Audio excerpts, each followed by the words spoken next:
Today we're going to talk about tarot cards. In particular, I want to talk to you about the difference between tarot cards and other oracle cards. So what's the difference? Tarot goes back loosely to the 8th century and has a very specific system. We're looking at 78 cards. There's 22 that are the major arcana, quote unquote major arcana. That deals with your soul, your connection to the universe, the big picture of life. Then we have the minor arcana, which is 52 plus 4, 56 cards. And that's the minor arcana. It deals with the day-to-day stuff. It's divided into 4 suits and is very similar to our regular poker playing cards. In fact, this is where the poker playing cards have come from. And what they've done is simply removed the princess or the page card, and now we have our poker deck. So tarot goes back, like I said, loosely to the 8th century. It is steeped in symbolism, covering all of the major religions, as well as the major events that all humans go through, no matter where you live, when you've lived, what type of a life. It covers it all. It takes a long time to learn, totally worth it. It also covers the light and dark in life. And what I really love about that is it's a good reflection of what life really is. Because let's face it, as much as we would like it to be, it is not all rainbows and sunshine. That is the fact. So if you're going to play with cards and you want to get to know things, tarot is a fantastic way to get started. Now, some people want to know, is this communing with the devil? Because let's face it, the churches have been saying that for a long time. The answer is no. It has nothing to do with the devil or any spirits or any deities. It is a series of symbolism used to open your mind to the possibilities. So when you're working with tarot card, it shows you your life from perspectives that you might not normally have considered. And that's the beauty of it. It can also be used for creative writing, and it can be used for a host of other purposes. Some people just use it for playing games. That's all good. So that's kind of tarot in a nutshell. Then we have oracle cards. Now, oracle cards are basically anything that's not tarot.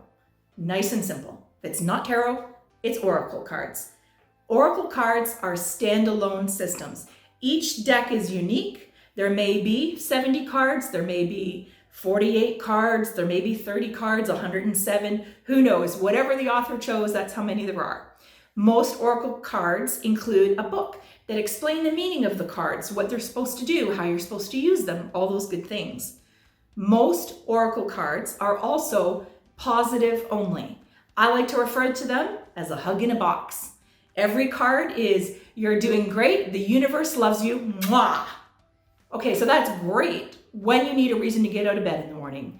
It's great when you're having a rough time. It's also super great when you're sitting around with a glass of wine with your friends and you just want to chill and have a little woo-woo time.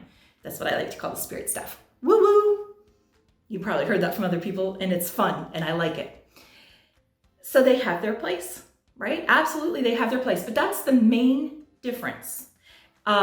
Tarot decks will say that they are tarot. Oracle cards will say that they're oracle. If you're unsure, feel free to message me or call InSpirit Centre, and we're happy to help you always to kind of sort that out. There is one exception, and that is that most of the tarot decks that come from Hay House, I would consider oracle cards, not tarot, because they do not follow the traditional tarot paths, and they do not cover the light and dark in life.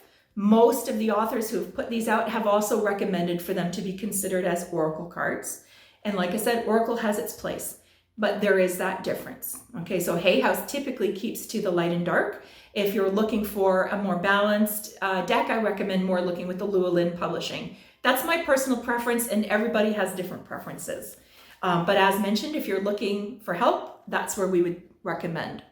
To get started, one of the decks that I really like is the one that I've been holding up, and that is the Rider Waite. This one goes back to the early 1900s. I think it was 1910 or so when it was published first.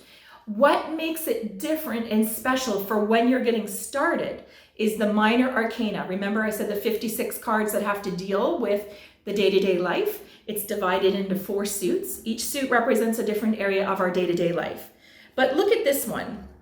Here we have the Page of Pentacles, and you see the page is holding a pentacle.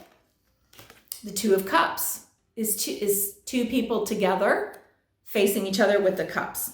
So here's one of my favorites. The Six of Pentacles. You see there's somebody giving to the poor, people who are in need. So with the Rider-Waite deck in specific, it gives you hints into the minor arcana, what the cards are about. Whereas older decks like the Tarot of Marseille, which was published originally, I think, 1709, I want to say. So it's older than the tarot deck by 200 years, and it's the oldest deck still being published today.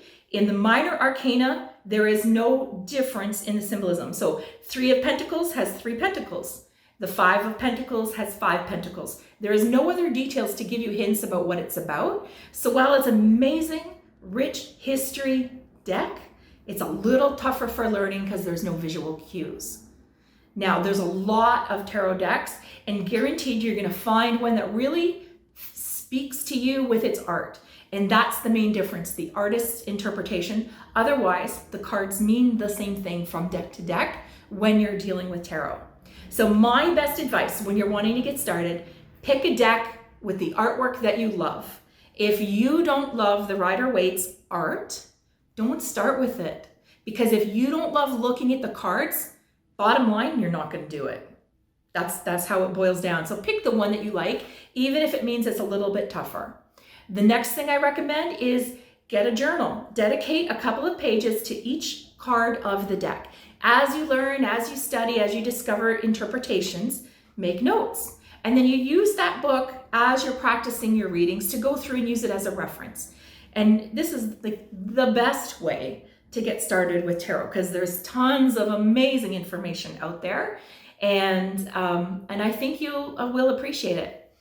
I want to take this moment to say that if you're enjoying these videos, please take a moment to like, subscribe, share a comment.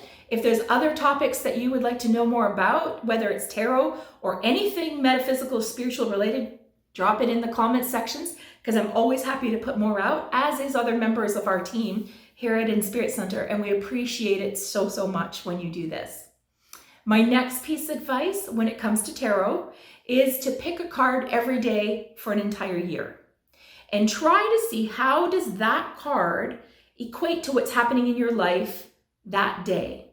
And after an entire year, you will have picked every card in the deck at least once. And there's going to be periods of time when you pick the same card over and over again, day after day, and you're going to be driving yourself crazy trying to figure out what does it mean. But when you figure it out, you will never forget. And that's how you build your relationship with the cards. Keep in mind always, the cards are a tool. The magic, the mystery, the intuition, all of that stuff, that comes from you. The cards are just a tool to help you access it, as there are many other tools. So that's my little tidbit on how you can tell the difference between tarot and oracle and how to get started with tarot. Again, please take a moment to like, subscribe, and to click for notifications, and we hope to get lots of more great stuff to you in no time. Thanks everybody. Again, it's Barbara from InSpirit Centre. Bye.